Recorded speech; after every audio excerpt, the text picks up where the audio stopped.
ini susunan acaranya yang pertama yaitu pembukaan, yang kedua sambutan, yang ketiga acara inti, dan yang keempat yaitu penutup atau doa. Marilah kita buka acara yang pertama yaitu dengan membaca basmalah. Bismillahirrahmanirrahim. Nah, ke acara kedua kita ke sambutan Bapak. Mangga Bapak untuk sambutannya. Assalamualaikum warahmatullahi wabarakatuh. Bapak Ibu yang saya hormati dan saya banggakan, alhamdulillah pada pagi hari ini kita akan terus selalu belajar untuk memperbaiki diri, untuk memperbaiki kinerja kita, pelayanan kita terhadap siswa.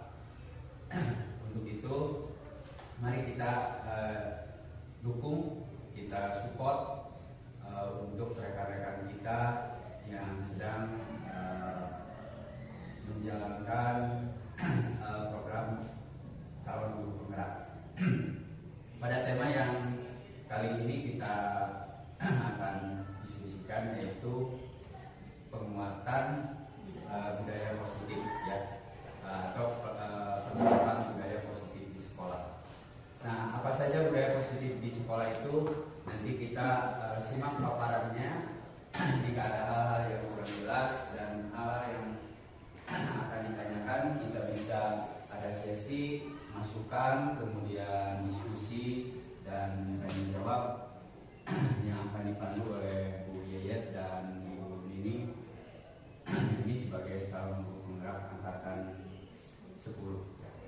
Untuk itu mari kita bersama-sama untuk terus belajar dan belajar untuk meningkatkan kualitas diri dan kualitas pelayanan terhadap siswa, dan bagaimana budaya positif yang harus kita terapkan di sekolah demi nama baik kita sebagai guru dan sebagai satuan pendidikan yang lebih baik dari sebelum. Itu aja. Terima kasih atas kehadirannya, terima kasih atas dukungan dan supportnya. Semoga kebaikan dan belajar kita ini diridhoi Allah Subhanahu wa taala. Amin. Terima kasih. Assalamualaikum warahmatullahi wabarakatuh. Terima kasih Bapak atas sambutannya. Mudah-mudahan apa yang Bapak sampaikan bermanfaat bagi kita dan juga bagi rekan-rekan yang belum ikut CGP, semangat untuk ikut CGP ya. Karena dari modul yang sudah kami pelajari itu diwajibkan untuk diterapkan ke sekolah dan juga pengingat satu teman-teman ya. Selanjutnya yaitu ke acara inti yang akan disampaikan oleh Bu Nini, dan selanjutnya nanti saya setelah Bu Nini ya. Mangga Bu Nini. Assalamualaikum warahmatullahi wabarakatuh. Waalaikumsalam warahmatullahi wabarakatuh.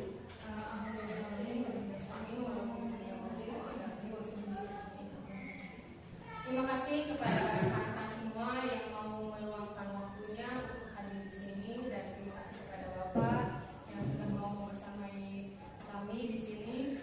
Semoga kita di sini bisa berbagi praktik yang baik dan membawa perubahan ke arah yang lebih baik depannya. Nah, kebetulan untuk hari ini saya akan menyebarkan pemahaman dan pendapat tentang budaya positif. Di sini saya ingin bertanya kepada Bapak Ibu semuanya. Pertanyaan bahwa kita ini seorang pendidik ya, bagaimana ada yang ini ada hukuman dapat disebutkan anak, apakah itu suatu setuju atau tidak menurut Bapak Ibu?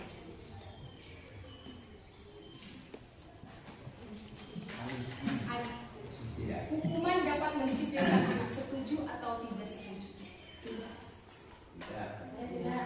Tidak. Kalau yang nakal gimana itu? Kalau yang nakal gimana ya? Mungkin ada lebih. Kita ini dulu, berarti ada yang setuju dan tidak setuju. Lalu selanjutnya setuju. Oke. Pemberian hukuman dengan hal positif seperti membaca atau memberikan halaman halaman sekolah dapat meningkatkan disiplin anak. Setuju atau tidak setuju? Setuju. Ketiga, memberi penghargaan dan dapat meningkatkan motivasi belajar anak. Setuju atau tidak setuju? Setuju banget. Oke. Nah, saya akan menjelaskan. Ini adalah suatu statement di mana kita akan melakukan budaya positif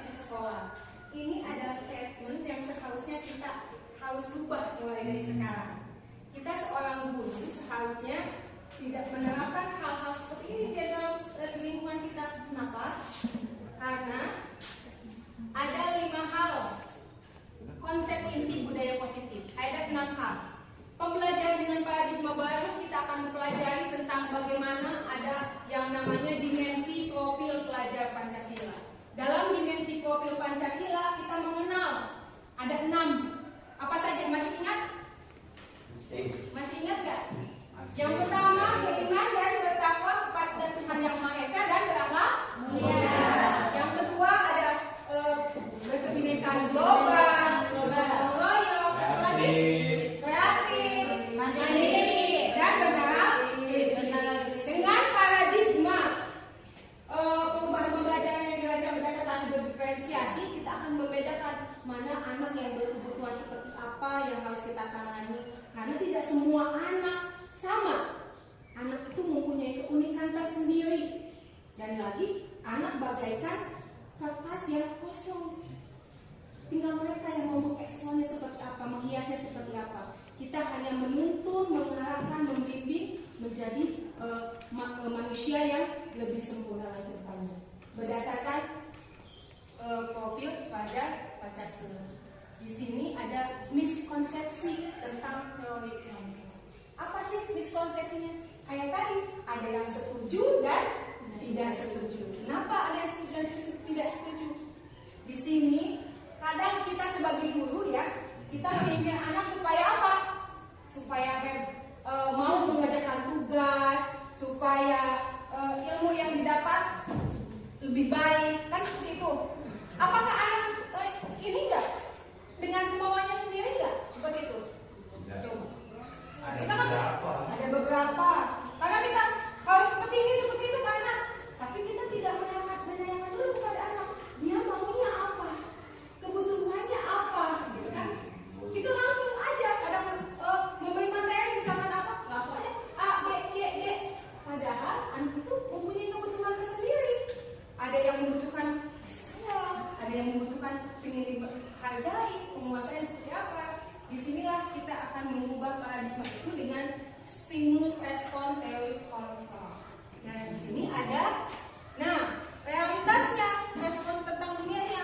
Kadang kebutuhan kita katanya sama, padahal tentang teori dunianya berbeda. Kita kebutuhannya berbeda kan, setiap orang tidak sama. Tapi kita selalu menganggapnya, kita melihatnya sama kebutuhan kita, padahal berbeda. Lalu semua orang melihat hal itu sama saja, nggak ada yang perbedaan. Padahal setiap orang memiliki gambaran yang berbeda. Saya mungkin dengan dia berbeda dalam hal A atau dengan dalam hal B, pasti akan berbeda. Lalu misalkan perilaku sebagai perilaku dulu melihat suatu kesalahan, padahal bukan. Mungkin perilaku tersebut memiliki tujuan. Ada yang seperti itu kan, kita sebagai anak tidak masuk ke kelas misalkan, tidak belajar di kelas, apa alasannya? Apakah kita langsung kenapa kamu tidak masuk kelas? Ada seperti itu? Ada. Padahal kita harus melakukan pendekatan dalam bertanya, kenapa nggak belajar di dalam kelas? Kita bertanya dulu kepada anak. Disinilah ada model-model yang harus kita terapkan kepada peserta didik. Nah, adapun yang harus kita bahas di sini adalah kata disiplin. Ada yang tahu apa arti disiplin? Aturan. Kalau menurut pandangan ibu, kalau di sini disiplin itu kan ibaratnya suatu dorongan atau dari diri anak supaya dapat timbul untuk memenuhi aturan atau batasan yang akan dijalankannya. Kalau menurut bapak ibu seperti apa? Ada yang mempunyai pandangan? Konsisten. Apalagi? Ada? Silakan menambahkan. Ada yang mau menambahkan? Nah, kalau menurut di sini, karena kita belajar dengan dunia pendidikan, sebagai pendidik tujuan kita adalah menciptakan peserta didik yang disiplin. Padahal semuanya itu ada nilai-nilai yang dibutuhkan. Nilainya apa? Nilai-nilai kebajikan yang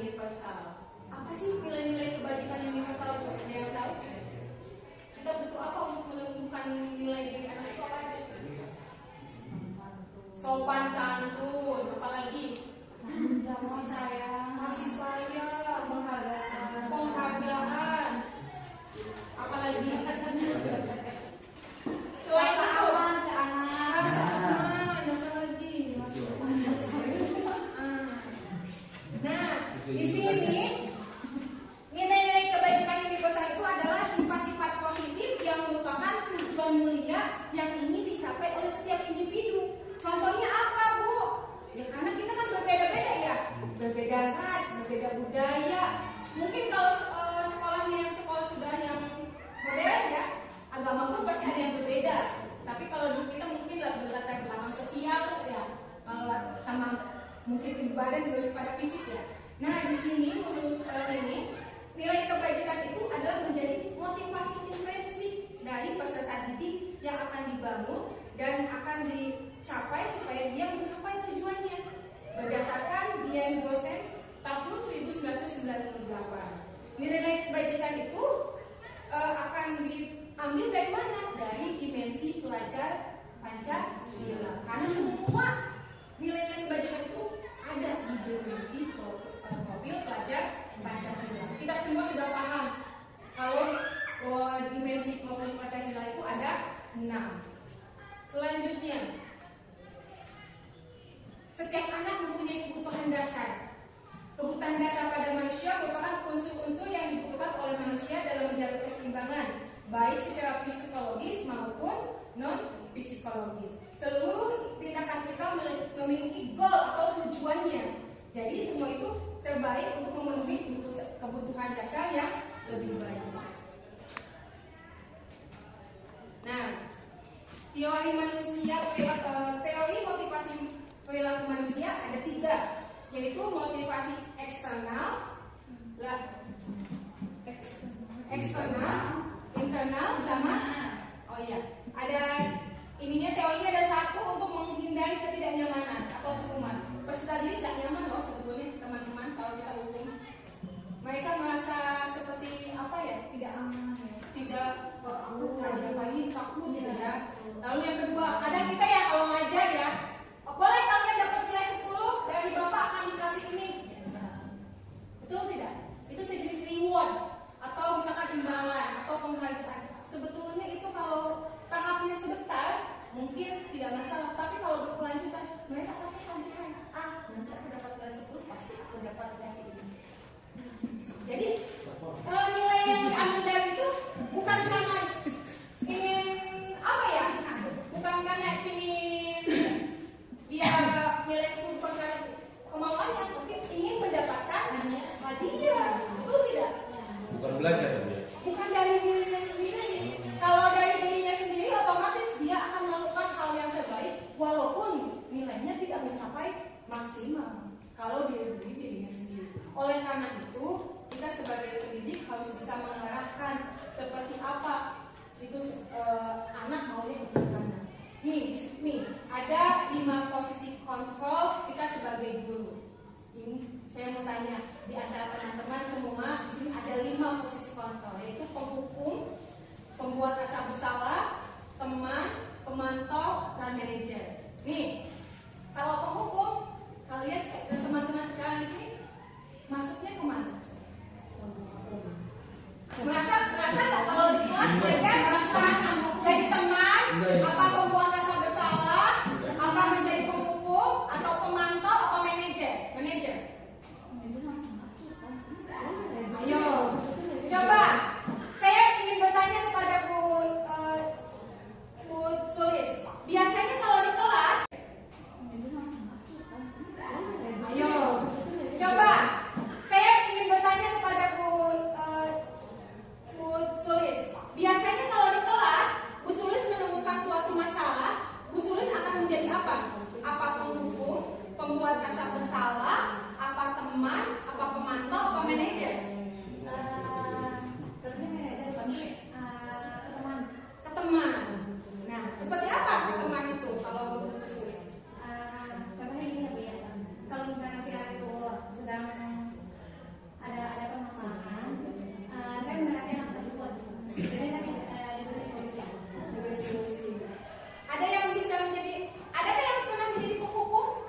Karena sebelum tahu ini sering sekali kalau anak lambat saya langsung matiin gitu. Tinggal ditanya dulu penyebabnya apa, saya langsung kemarin aja. Kamu kenapa terlambat? Terus saat tidak buang sampah juga. Saya suka begitu, suka menjadi penghukum gitu. Baju dikeluarkan gitu. Banyak ya. Lari lapangan. Enggak, aku paling disuruh balik lagi gitu. Ini di sini ada ininya, penjelasannya. Katanya, kalau guru berbuat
seksualitas.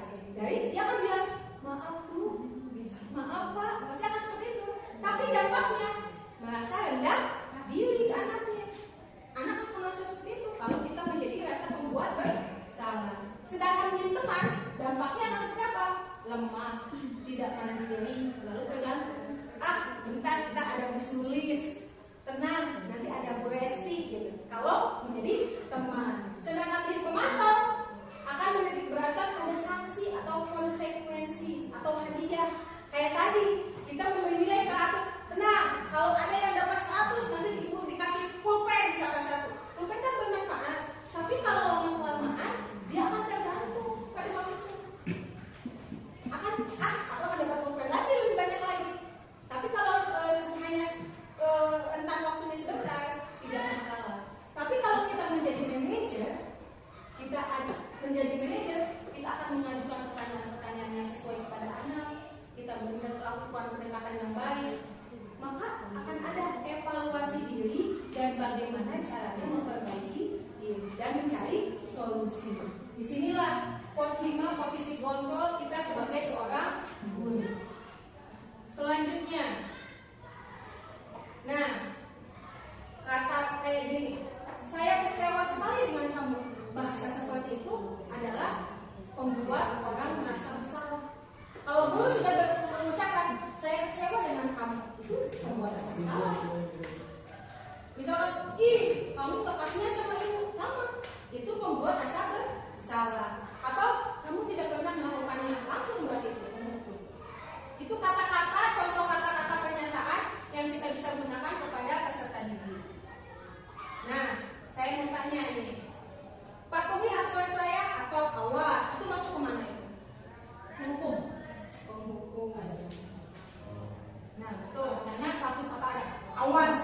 Ya, ancaman ya. Ancaman. Nah, kalau ini, Adi, kamu ini bagaimana ya? Kamu sudah berjanji dengan ibu tidak akan membuat kamu kenapa ya sama sekali mengucapkan ibu? Ibu benar-benar kecewa sekali sama kamu. Apa itu? Buat rasa bersalah. Buat rasa bersalah. Kalau ini terlambat lagi, pasti terlambat lagi. Selalu datang terlambat. Kapan bisa datang tepat waktu? Ayo. Teman apa? Apa? Manajer. Pemantau. Bingung Miss, bingung. Ini termasuk pembuat rasa bersalah. Karena mengulang-ulang katanya terlambat lagi. Jadi lagi gitu ya. Lalu selanjutnya, ya sudah. Kali ini tidak apa-apa. Pasti. Siapa itu? Siapa yang bisa selalu ngomong kayak gitu? Pasti ya kalau apa ibu bantu bereskan. Itu sebagai posisi apa kita? Teman. Oke, dijawab ya. Nah, kamu terlambat 15 menit. Apa kamu sudah mengerti konsekuensi yang harus dilakukan untuk bila terlambat? Ya, manajer. Apa siapa? Pemantau. Tepat sekali teman-teman. Selanjutnya yang terakhir, jika kamu meyakininya, apakah kamu bersedia memperbaikinya? Manajer. Nah, itulah contoh pernyataan yang kalian bisa pakai, yang teman-teman bisa pakai ketika menghadapi suatu permasalahan yang tidak tepat dari tindakan peserta didik. Nah, untuk itu, untuk supaya posisi kontrol kita semakin solid, semakin kuat, kita harus melakukan yang namanya keyakinan kelas. Kita selalu membuatnya pada apa? Awal pembelajaran. Jadi awal tahun pembelajaran. Keyakinan kelas itu bukan peraturan kelas ya, lebih kepada kesepakatan bersama berdasarkan keyakinan kelas ya. Nah, di sini contohnya saya ada kemarin sudah membuat bersama anak tahun sebelum ini. Jadi bersifat abstrak kata-katanya, lalu pernyataannya universal, dibuat dalam kalimat yang positif. Jadi jangan sampai ada kata jangan kayak gitu. Jadi harus positif bahasanya. Lalu kalimatnya singkat dan mudah diingat. Kenapa kalau singkat dan mudah diingat? Karena peserta didik kalau panjang-panjang kadang sulit untuk mengingatnya ya. Lalu yang ketiganya sesuai dengan lingkungan kelas dan sekolah. Karena bagaimanapun kita harus mengadaptasi sekolah dan lingkungan kita sendiri. Jangan sampai kita meniru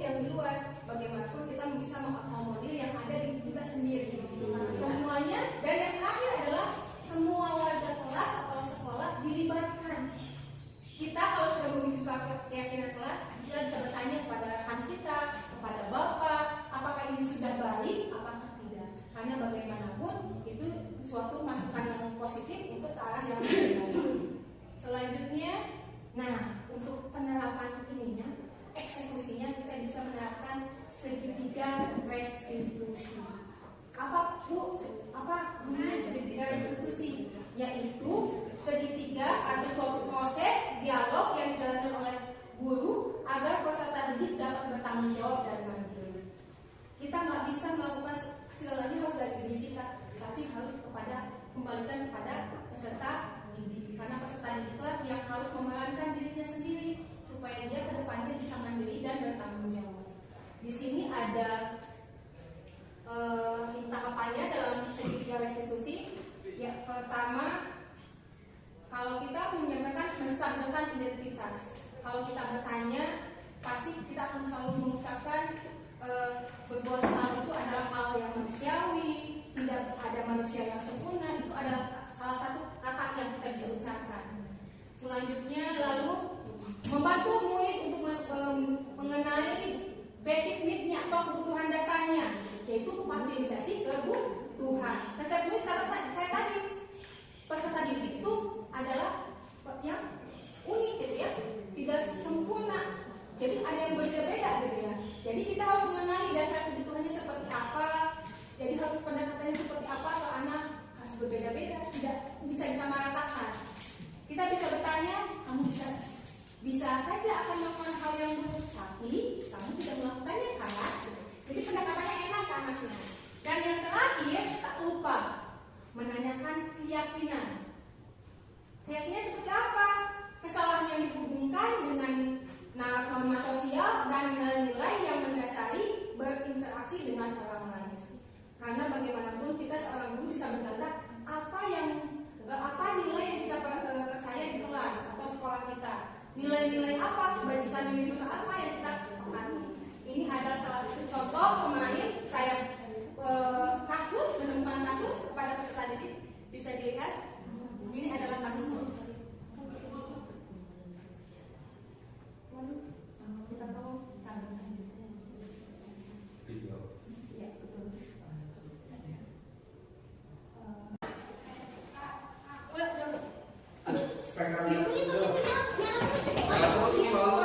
Ya on terus ini. Dia pakai spekter dia. Spekter lem. Nanti tadi. Mengambil spekter dulu. Tidak. Tidak ke kamu. Ulang nyisiunan. Iya kan? Iya kan? Udah dijelasin aja. Oke, ini saya menemukan sebuah kasus ketika asesmen sumatif pembelajaran kan kita melakukan asesmen formatif dan asesmen sumatif. Kebetulan pada saat kemarin lagi ngasih tugas, saya menemukan sebuah kelas. Di situ ada seorang siswi yaitu bernama Rini. Di kelasnya bukan yang mengajarkan tugas, malah dia main di kelasnya. Sedangkan yang teman-temannya yang lain mengajarkan tugas. Jadi saya melakukan posisi manajer pada saat itu, yaitu dengan memanggil Rini ke kantor. Ini kasusnya. Rini diajak ngobrol dulu oleh saya, ditanyakan mengapa dia melakukan ngobrol di kelas. Kata Rini, dia ada tugas dari Bu Mun katanya kemarin. Jadi dia mengajarkan tugas Bu Mun dulu pas jam istirahat. Jadi ketika pergantian jam, Rini itu merasa harus mengajarkan tugas Bu Mun dulu sampai beres. Setelah jam masuk jam saya, dia makanya belum istirahat. Jadi dia pengen main dulu gitu. Makanya dia pas itu tidak mengumpulkan tugas. Maka oleh saya ditanyakanlah keyakinan apa yang telah tidak sesuai dengan keyakinan kelas, yaitu tidak bertanggung jawab karena tidak menyelesaikan tugas. Sehingga ini mau mencari solusinya dengan berusaha memanage waktunya ketika mendapatkan tugas, dia berusaha untuk menyelesaikan tugasnya tepat waktu dan dia pun merasa mengaku kesalahannya dan berusaha akan memperbaikinya di kedepannya. Di sini dia pun alhamdulillah berusaha untuk mau memperbaiki diri dan dia pun merefleksikannya dalam cerita ini. Dan teman-teman semua, kita sebagai posisi kita sebagai seorang guru berusaha dalam di sekolah ini implementasinya budaya positif itu kita harus menerapkan diri sebagai manajer. Kenapa sebagai manajer? Karena manajer itu lebih berpihak kepada peserta didik. Bagaimanapun kita harus mengedepankan kebutuhan dasar dari peserta didik itu, yaitu ingin disayangi, powernya mau gimana, keinginannya mau gimana. Karena segala sesuatunya tidak pada diri kita hanya sebatas menuntun dan membimbing ke arah yang lebih baik. Semoga kita kedepannya mau berusaha dan mau bekerja sama. Nah, di sini setelah kita meyakini segala keyakinan posisi yang telah kita lakukan, semoga kita sebagai pendidik mau berusaha lebih baik lagi. Tapi sebelum itu saya mau ice breaking dulu sebelum kita ininya. Ya, refleksi ini. Ada siapa yang mau mencoba? Umur. Oke, coba. Di sini sebutkan kata ini dengan benar. Apa ya? Merah. Merah. Lalu kalau ini biru. Hijau. Kuning. Hijau, kuning situ. Warnanya? Kayak hijau-hijau ya? Kuning. Kuning. Kuning. Apa itu perintahnya apa? Perintahnya kuning. Sebutkan hijau. Depan apa tidak ini? Hijau. Kuning. Sebutkan kata di bawahnya tidak benar.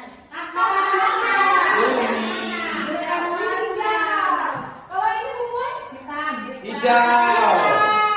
Hijau.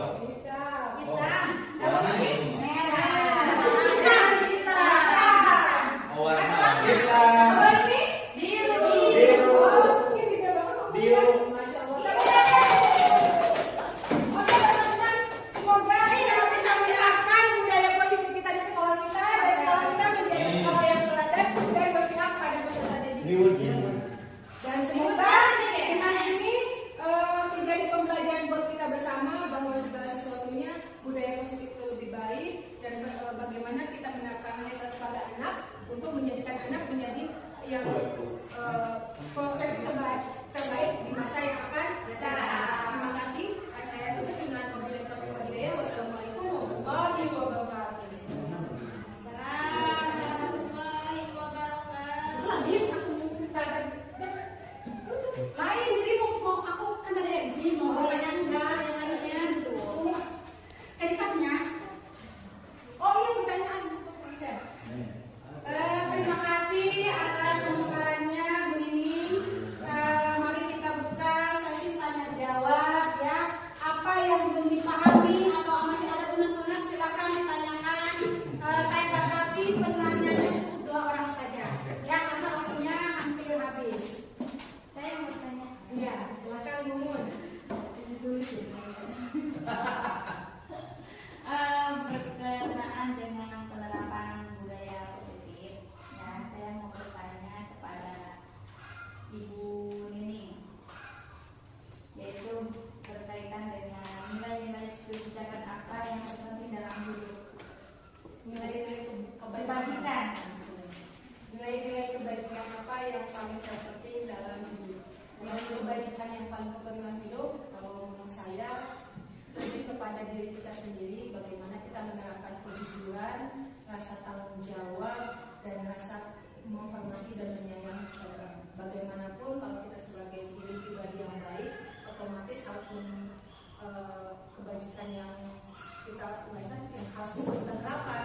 Apalagi yang paling penting adalah karakter kita dengan keimanan dan ketakwaan kepada Tuhan Yang Maha Esa. Semuanya juga pasti akan mengikuti ke arah yang lebih baik. Intinya keyakinan yang paling utama adalah rasa tanggung jawab dan rasa percaya diri kita dan rasa mandiri kita bagaimana bisa menghadapi dunia ini menjadi lebih baik. Itu saja. Terima kasih. Baik, terima kasih. Selanjutnya ada yang bertanya, silakan. Bener nih izin mau kuliah. Oh iya silakan. Di sini ya. Apa? Tidak ada lagi yang nanya? Pak Haji, mangga. Mangga Pak Haji. Ih, kalau lupa ada banyak ya. Jadi pada ini. Terima kasih teman-teman warahmatullahi Waalaikumsalam warahmatullahi wabarakatuh. Yang saya tanyakan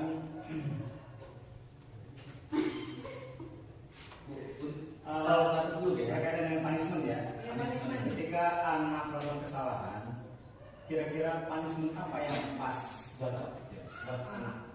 Kalau saya tidak akan menyebutnya sebagai kata punishment, tapi lebih kepada keyakinan apa yang akan kita lakukan ke depannya. Karena bagaimanapun kita tidak bisa mencapai kata punishment atau konsekuensi. Karena kalau punishment otomatis hukuman. Kata lain dari punishment kan hukuman kalau dalam bahasa kita. Itu akan membekas pada daya anak kalau kita menggunakan hukuman. Jadi kita lebih baik kita memperbaikinya dengan apa? Maunya anak seperti apa? Apakah akannya kita hanya membimbing saja, mengarahkan saja? Karena bagaimanapun kalau kita selalu dengan secara berkelanjutan bimbingan kita yang baik, otomatis anak akan memiliki perubahan. Dan tanamkan pada diri anak nilai-nilai kebajikan apa yang harus dikuatkan di diri mereka. Misalkan rasa percaya diri, mandiri, tanggung jawab, disiplinnya. Itu yang harus ditekankan kepada anak. Jadi keyakinan anak dulu. Anak itu mau seperti apa? Kalau anak tidak mempunyai tujuan atau goal masa depannya nanti, otomatis dia pun tidak akan bertanggung jawab. Jadi yakinkan kepada anak mau seperti apa, keyakinan apa yang akan kamu buat. Jadi jangan harus kita yang membuat anak, tapi anak yang harus kita tanya seperti apa, kebaikan apa yang akan kamu lakukan ke depannya. Itu mungkin mengarah ke motivasi. Iya, lebih banyak motivasi dan dorongan karena kalau kita langsung mengucapkan punishment atau konsekuensi, otomatis posisi kita di sekolah belum tepat dalam memproses anak. Karena yang paling tepat itu adalah sebagai manajer. Kita hanya mengarahkan, memvalidasi apa yang harus dilakukan oleh anak, gitu ya. Jadi anak yang berperan penting dalam hal ini.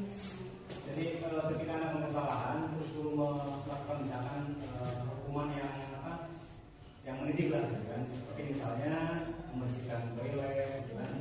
Atau misalkan membaca buku, gitu kan? Ya, literasi dan seterusnya, gitu kan? Jadi itu kurang baik, gitu. Gimana? Sebetulnya itu kalau misalkan itu kan otomatis kalau datangnya dari diri anak, saya ingin membersihkan kamar mandi misalkan toilet atau saya ingin menulis selamat, kalau datangnya dari diri anak tidak masalah. Tapi kalau datangnya dari diri kita, berarti itu salah. Berarti kita menghukum anak. Tapi kalau anak, Pak, apa saya seperti ini? Apakah kamu sanggup? Kita harus bertanya dulu kepada anaknya. Dia mau melakukannya atau tidak? Apakah dia sadar untuk melakukannya atau tidak? Jadi mau berusaha seperti apa? Jadi boleh punishment seperti itu? Bukan ada yang lain. Tadi mengembalikan kepada peserta didik. Harus ditanyakan dulu. Iya, karena bagaimanapun peserta didik lah yang harus diutamakan, bukan dari kitanya. Karena kurang dulu kan bersihkan kamar mandi misalnya mandi itu kan dari diri kita, jadi harus dari datangnya dari anak sendiri. Tapi bagaimanapun lebih baik apalagi lingkungannya. Maka daripada itu harus adanya kolaborasi dengan tanggung jawab, dengan guru BK, dengan kepala sekolah, dengan semuanya agar bisa menghidupkan, memudahkan kembali nilai-nilai kebajikan yang ada di sekolah. Supaya anak pun lebih tergugah. Gitu. Saya minta guru BK untuk berkomentar. Nah, beliau kan lebih paham dengan kita ya. Biasanya yang seperti apa gitu. hubungan yang paling tepat ke anak-anak Ketika melakukan kesalahan, misalnya dalam kerjaan PR lah, apa biasanya yang tiket lah, gitu kan. mengerjakan tugas yang lain-lain.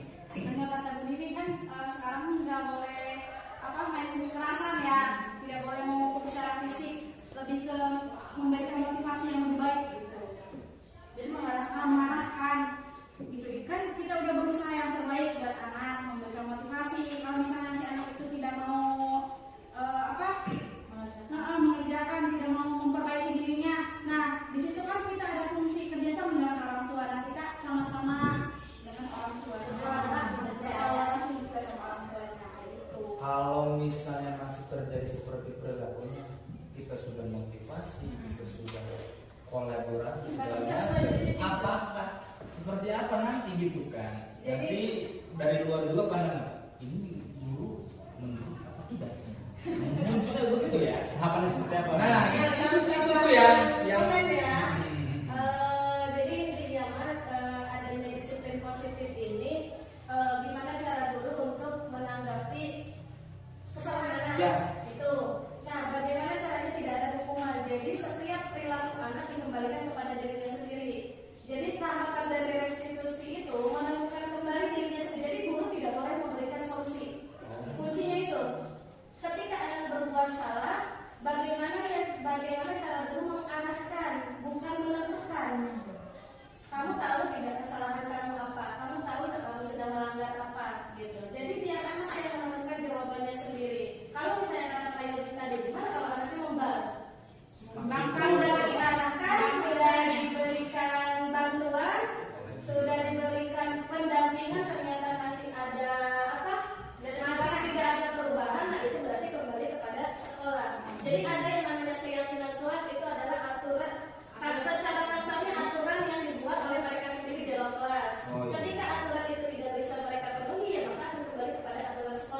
Adapun kekurangan dan kelebihan itu hal yang biasa.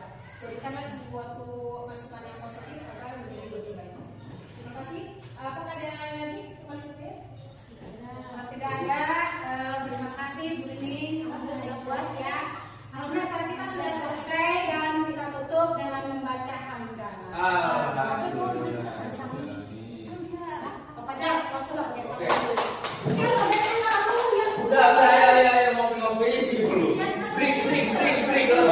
Siapa?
Alhamdulillah baik. Alhamdulillah Rafi baik.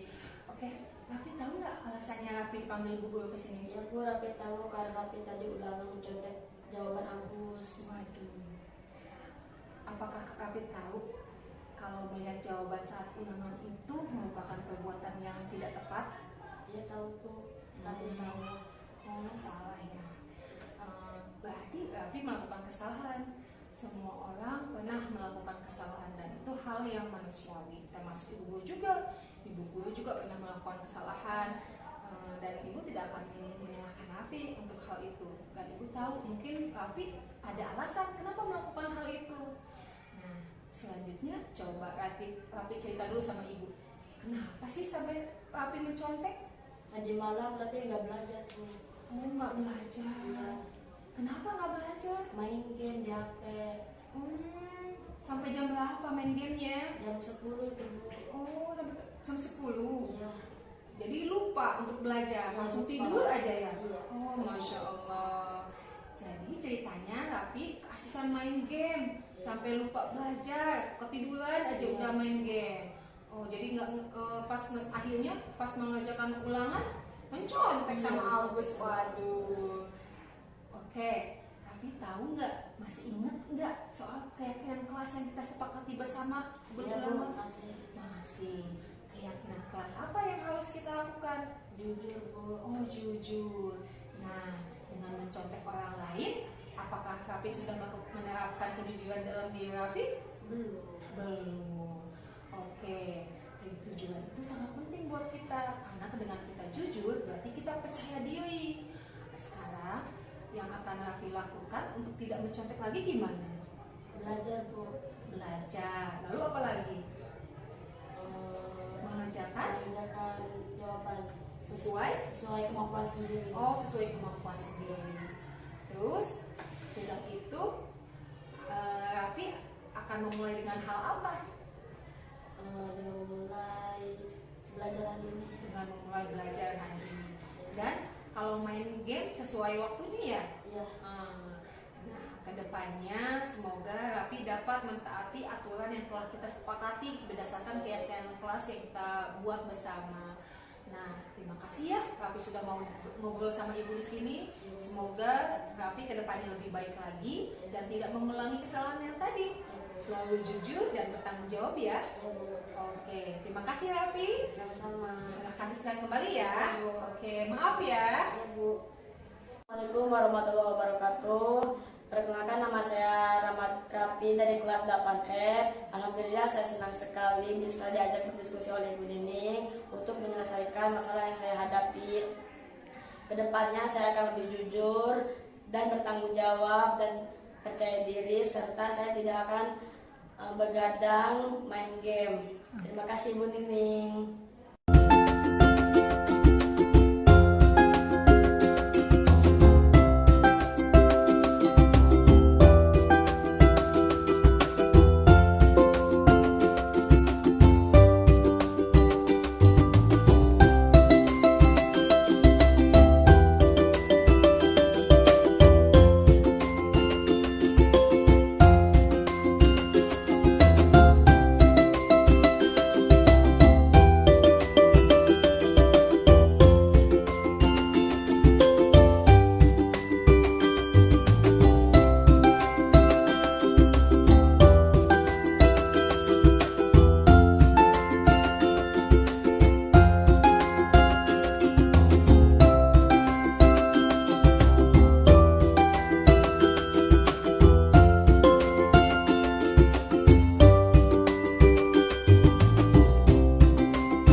apa?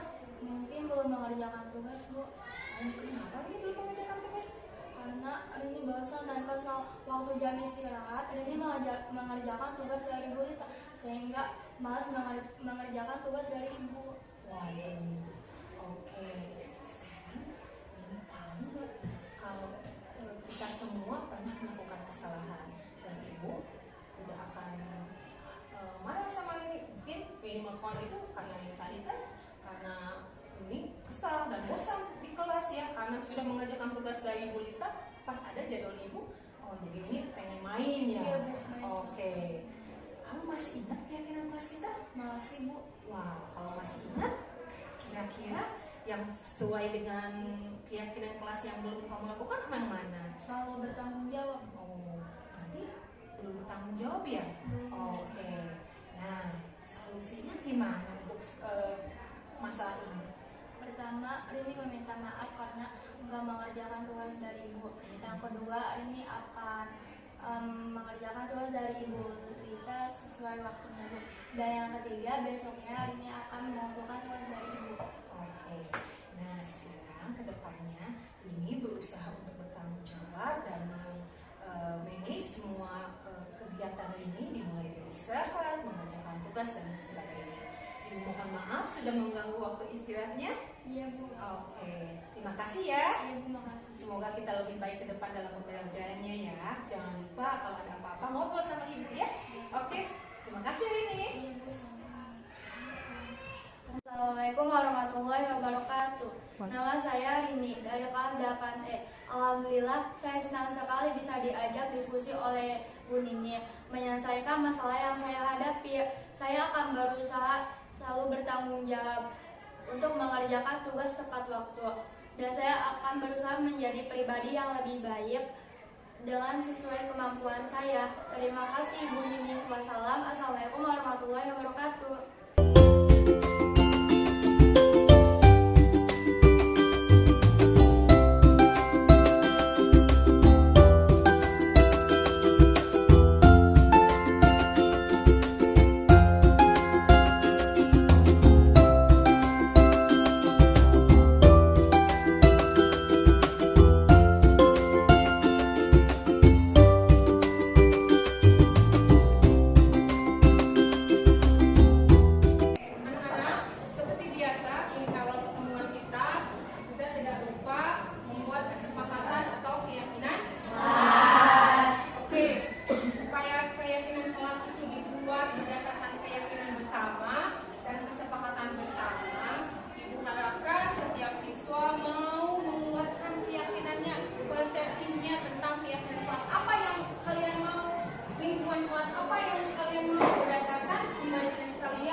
Nanti kalau sudah silakan ditempel ke depan ya. Oke.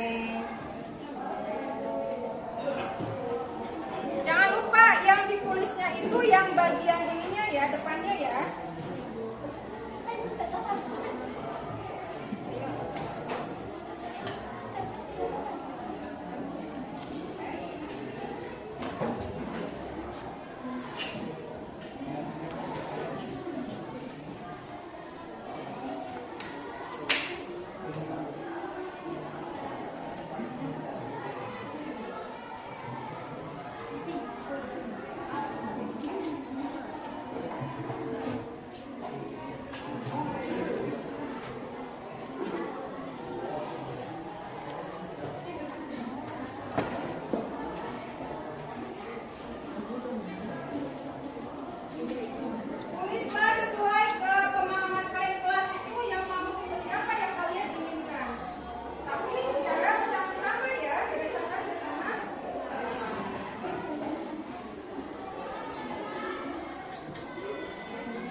boleh juga ya.